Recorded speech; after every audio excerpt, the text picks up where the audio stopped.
भारत देश हमारा है, गूंज है जिस देश की हर तरफ, ऐसा भारत देश हमारा है।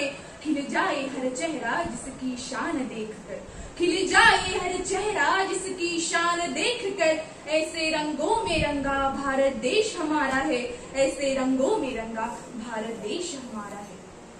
नमस्कार, मी श्रेया प्रल्हादराव ठाकरे आज या मंचावरती उभी राहून एका महत्वाच्या नात्याविषयी बोलणार आहे। असं नातं ज्या नात्याविना आजच्या भारताची कल्पनाही करता आली नसती, ते नातं म्हणजे भारत राष्ट्राची निर्मिती आणि डॉक्टर बाबासाहेब आंबेडकर।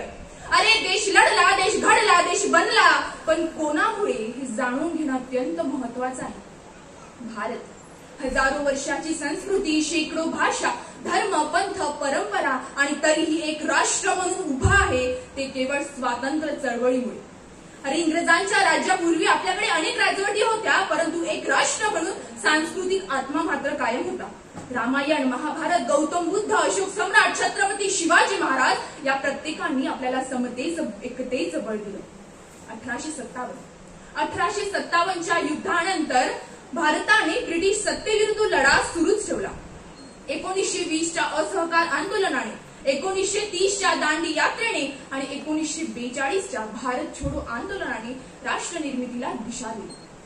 परंतु फक्त ब्रिटिशांना घालवणं म्हणजे राष्ट्र निर्मिती नव्हे, तर प्रश्न होता की राष्ट्र चालवायचं कसं, काय असेल कायदा आणि कोण ठरवणार अधिकाराचे स्वरूप। अरे 15 ऑगस्ट 1947ला भारत स्वातंत्र्य झाला, परंतु भारताला लोकशाही मूल्यांची पायाभूत हवी होती। जात पात, धर्म, पंथ, प्रांत या सगळ्यांवर विजय प्राप्त करून राष्ट्र निर्मिती करायची होती आणि हे शक्य होतं केवळ भारतीय राज्यघटना निर्माण करून। अखेर 2 वर्ष 11 महिने 18 दिवसांच्या कठोर परिश्रमानंतर 26 नोव्हेंबर 1949 रोजी भारतीय राज्यघटनेला स्वीकृती मिळाली आणि 26 जानेवारी 1950ला तिची अंमलबजावणी झाली।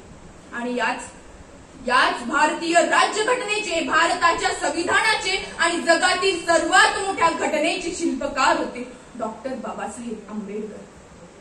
मित्रांनो, बाबासाहेबांचं काम फक्त कायद्याचं नव्हतं, तर त्यांनी भारताला एक नवी ओळख निर्माण करून दिली। त्यांनी पूर्वीच्या ब्रिटिश कायद्यांवर नाही, तर भारतीय समाजाच्या वास्तवावर आधारित कायदा निर्माण केला। त्यांनी घटनेच्या मसुद्यात समानता, बंधुता, स्वातंत्र्य आणि न्यायाला प्रवेश दिला।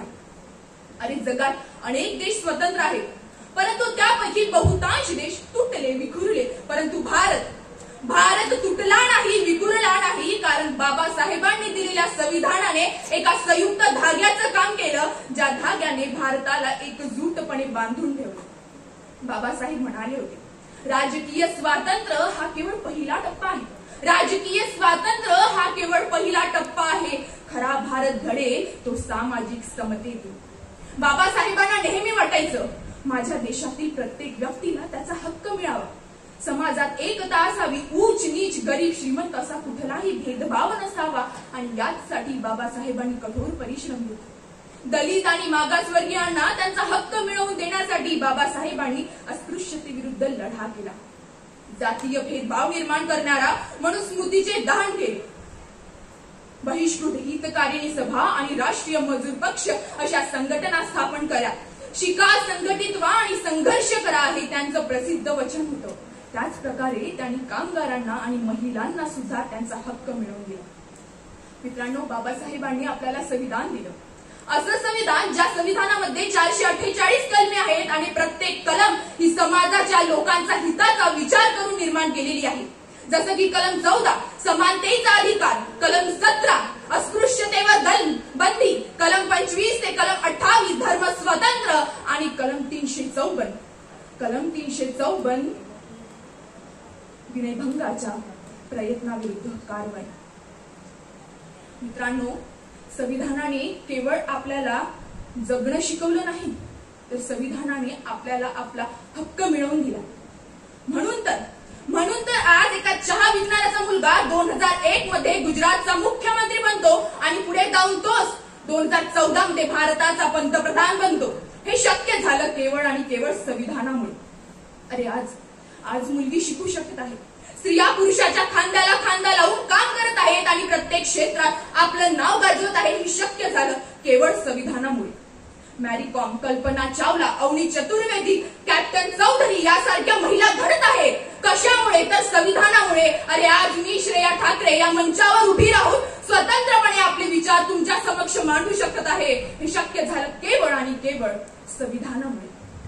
मित्रांनो, बाबासाहेबांनी आपल्याला संविधान दिलं, परंतु माझ्या डोळ्यासमोर एक प्रश्न मात्र नेहमी उभा राहतो की खरंच बाबासाहेबांचं स्वप्न पूर्ण झालं का? अरे आज आपण जगातील सगळ्यात मोठं लोकशाही राष्ट्र आहोत. आपल्याकडे जगातील सर्वात मोठी मतदार संख्या आहे. तरी सुद्धा आपल्याकडे जातीच्या धर्माच्या नावावरती दंगे होत आहेत. जातीच्या धर्माच्या नावावरती मारझोड होत आहे. आपल्या देशातील स्त्री आजही असुरक्षित आहे, तिच्यावर अन्याय होतो आहे. बाबासाहेब म्हणाले होते माझं स्वप्न पूर्ण झालं नाही. ते स्वप्न पुढे जाऊन तुम्हाला पूर्ण करायचं आहे, पण आपण खरंच करतोय का? हा खूप मोठा प्रश्न आहे. आणि त्यांचं स्वप्न होतं शिकलेला, संघटित आणि सशक्त भारत, आणि त्यांचं तेच स्वप्न आता आपल्याला पूर्ण करायचं आहे. कारण राष्ट्र निर्मिती नुसती पुस्तकाच्या पानावर नाही, तर ती आपल्या कृतीत दिसली पाहिजे. अरे राष्ट्र केवळ भूगोल नाही, तर ते लोकशाही मूल्यांनी जिवंत आहे. संविधान केवळ कायदा नाही, तर ती समतेची शपथ आहे. आणि बाबासाहेबांनी दिलेलं हे राष्ट्र त्याला न्याय देणं हे आपलं कर्तव्य आहे. म्हणून मित्रांनो, शिका, विचार करा आणि अन्यायाविरुद्ध उभे राहा. कारण भारत राष्ट्राची खरी निर्मिती अजूनही बाकी आहे. एवढे बोलून मी माझ्या विचारांवरती विराम देते. जय हिंद, जय संविधान, जय भारत.